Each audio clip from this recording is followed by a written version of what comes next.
hadir? Hadir Pak. Hadir semuanya Pak. Oke, baik. Jadi hari ini kita akan pelajari tentang cerpen ya.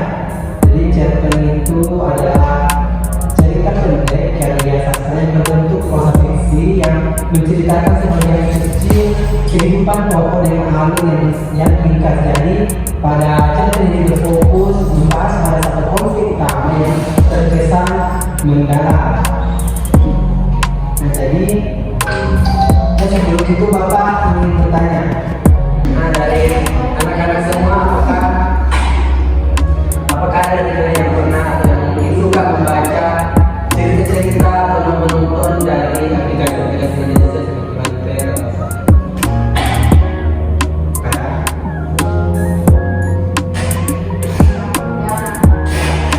Kalau saya biasa Pak, biasanya kan nonton, biasanya kan membaca, tapi bacanya itu bukan di aplikasi cerpen, bukan di mana kita lihat di Google. Tapi masih menunggu cerita juga? Ya, Pasti ada tahu cerita. pendek. Cerpennya aku juga pernah baca dan bagus. Jadi tersebut dari media sosial, dari buku itu juga sudah termasuk kita membaca cerpen, karena cerpen itu tidak hanya fokus pada media apa yang dipakai untuk membaca, tapi juga fokus sama pada isi cerita dan konflik utamanya.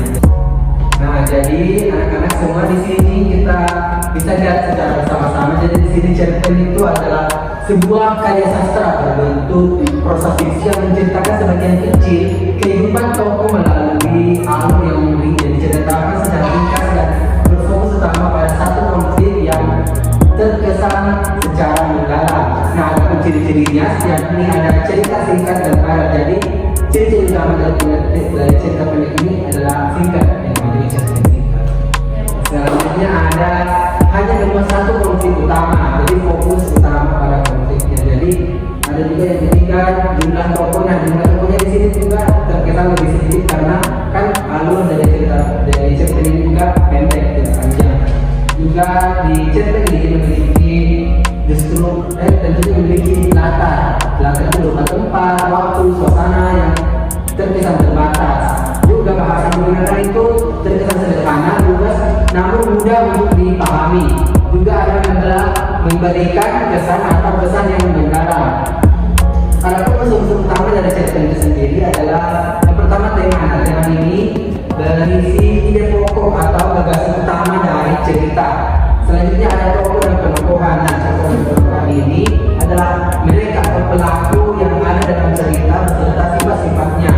Juga ada latar ini menceritakan tempat, waktu, dan suasana tempat terjadinya peristiwa pada cerpennya.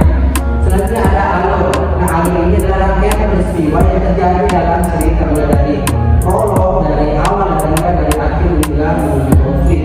Selanjutnya ada amanat. Jadi amanat ini berisi pesan atau nilai yang disampaikan penulis dari maksud dari cerita itu sendiri. Selanjutnya sini ada struktur. Nah, di sini ada 5 yang sini yang pertama itu ada abstrak.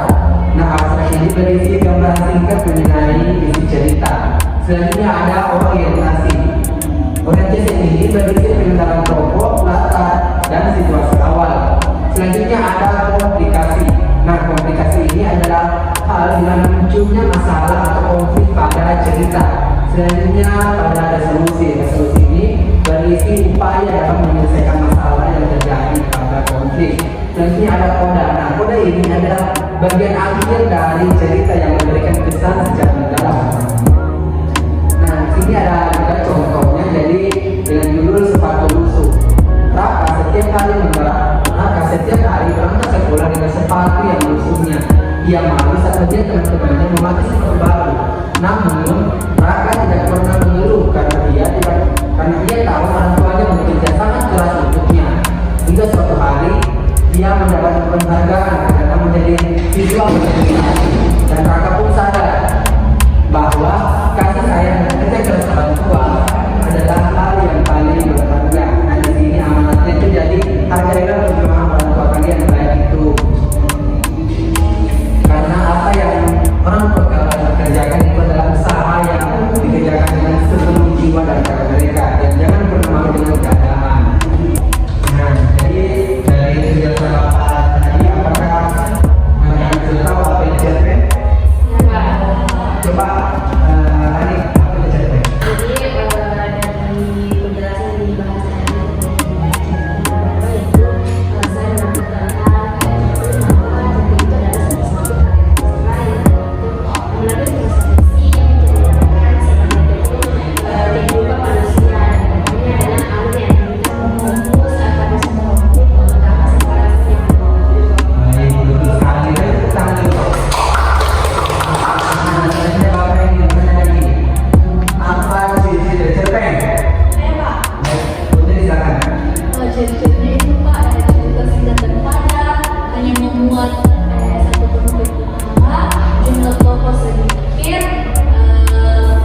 cerpen itu adalah karya sastra berbentuk prosa fiksi yang menceritakan sebagian kecil kehidupan tokoh dengan alur yang ringkas dan fokus utama pada satu konflik yang serta terkesan secara mendalam pada ciri-ciri yakni cerita cerpen ini adalah cerita yang singkat dan padat dan hanya memuat satu konflik utama serta jumlah tokoh yang lebih sedikit.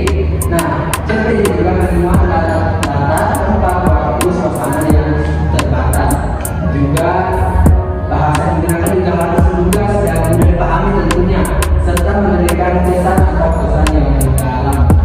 Baiklah, terima kasih anak-anak yang sudah hadir pada kelas kita hari ini.